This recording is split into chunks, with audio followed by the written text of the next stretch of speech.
Circuit બ્રેકરના brush પ્રકારના કોન્ટેક્ટ્સના ફાયદાઓ જણાવો.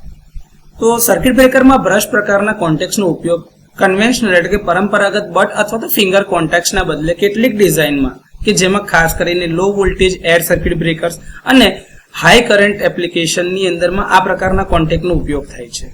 ઘણા બારીક સ્ટ્રીપ અથવા તો બ્રશનો ઉપયોગ થતો હોવાથી કુલ અસરકારક કોન્ટેક્ટ વિસ્તાર અથવા તો જે કોન્ટેક્ટ એરિયા કહીએ છીએ એ વધે છે. અનેક સમાંતર કોન્ટેક્ટ પાથ કોન્ટેક્ટ રેઝિસ્ટન્સને ઘટાડે છે અને કરંટ કેરિંગ કેપેસિટી એટલે કે કરંટ વહન ક્ષમતામાં સુધારો કરે છે અને કરંટનું ડિસ્ટ્રીબ્યુશન કરે છે, જેથી કરીને હીટ અને પાવરના લોસ ઓછા થાય છે.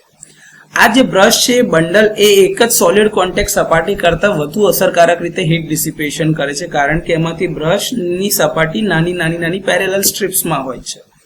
ફ્લેક્સિબલ બ્રશ થોડી ગોઠવણીની ભૂલ એટલે કે અરેન્જમેન્ટ થોડી મિસઅલાઇન થઈ હોય અથવા તો જો એમાં વેર એન્ડ ટેર ઘસારો પણ આવતો હોય તો પણ એ સપાટીનો કોન્ટેક્ટ સારી રીતે જાળવી શકે છે, સુનિશ્ચિત કરે છે, જેથી કરીને કોન્ટેક્ટ રહે અને વાઇબ્રેશન અને મિકેનિકલ શોક આવતા હોય ત્યારે પણ એ રિલાયેબલ કોન્ટેક્ટ જાળવી રાખે છે.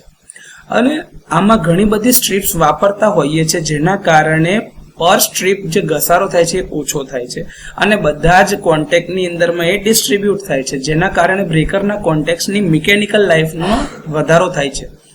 રિજિડ કોન્ટેક્ટ્સ જે તમારા જે સોલિડ રિજિડ કોન્ટેક્ટ હોય એની તુલનામાં ઓછો કોન્ટેક્ટ બાઉન્સ લાગે છે, કારણ કે બ્રશ એસેમ્બલી પર સ્પ્રિંગ પ્રેશર લાગતું હોય એટલે એ હલી શકે એમ હોય. તો ક્લોઝિંગ ઓપરેશન દરમિયાન એની રિલાયબિલિટીમાં પણ વધારો થાય છે.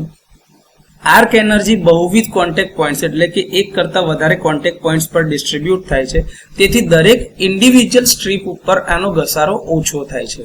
તો સર્કિટ બ્રેકરની અંદરમાં વપરાતા બ્રશ પ્રકારના કોન્ટેક્ટ્સના થોડા ફાયદાઓ છે.